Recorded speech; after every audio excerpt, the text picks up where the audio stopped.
Have you ever wanted to run daily errands in English, like going to the bank, mailing a package, or asking for help, but felt too nervous to say a single word?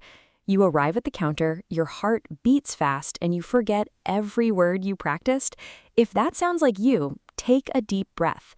Today, we are going on a virtual trip around town together. Welcome back to the Fearless English Podcast. I'm Leah, and I'm here with Mia.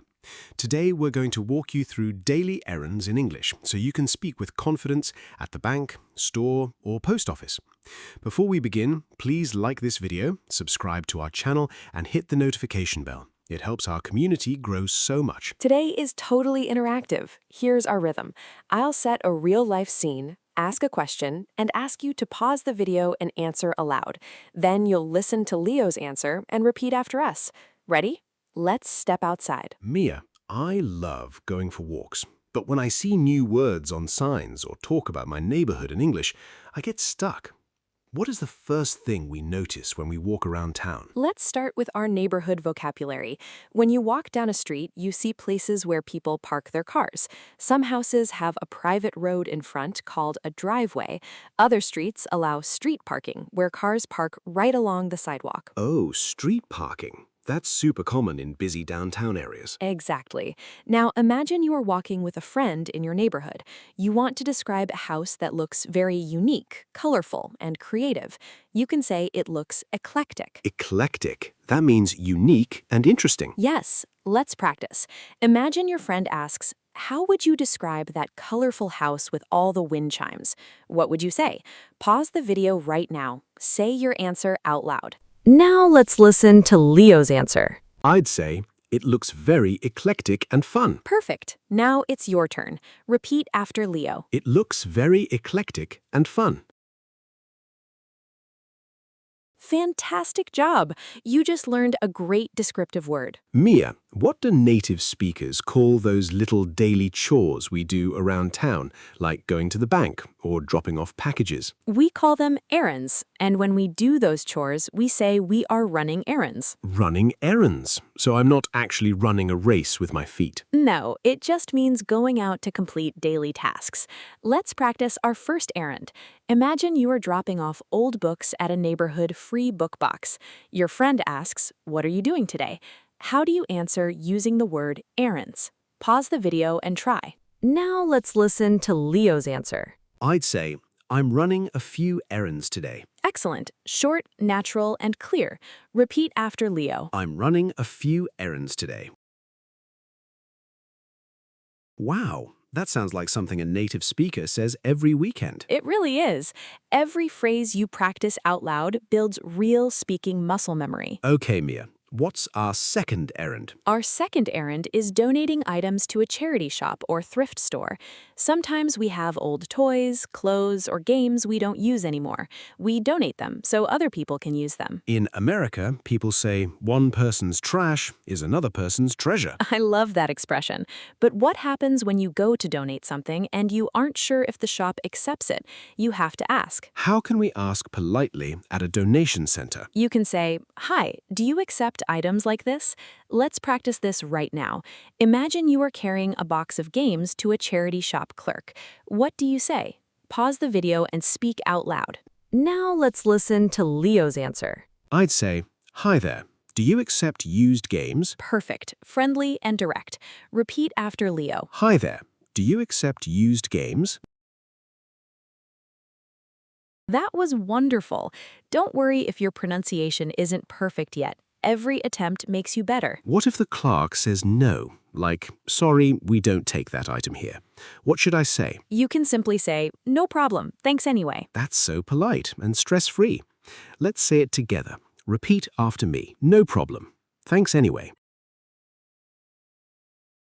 Excellent. Remembering polite responses keeps you calm and comfortable in any situation. Mia, now we need to go to our third errand, the bank.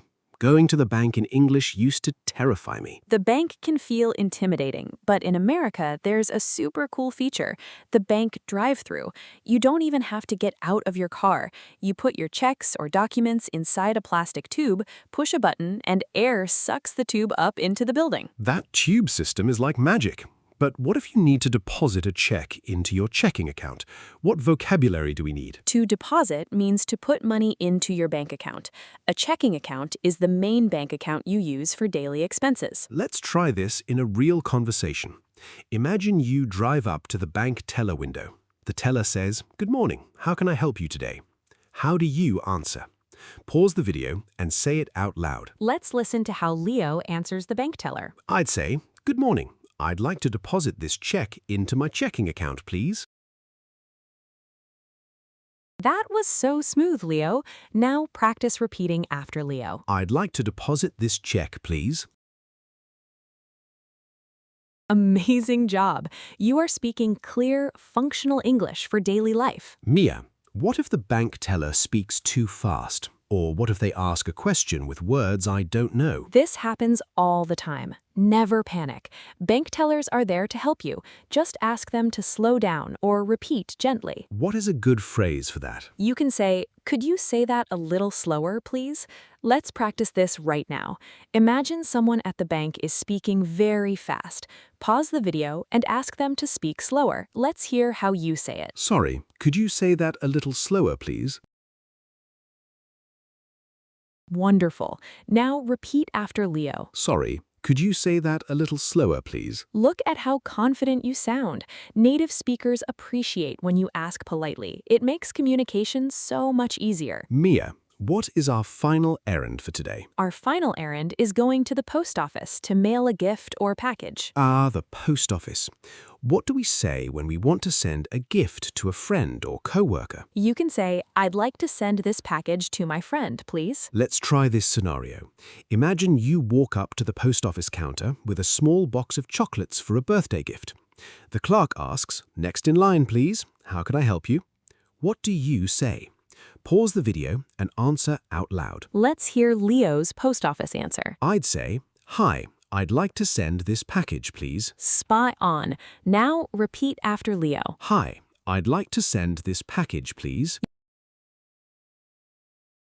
You are doing extraordinary work today. You just completed 4 real-life errands in English. Let's do a quick wrap-up review of our top errand phrases from today's walk around town, describing tasks.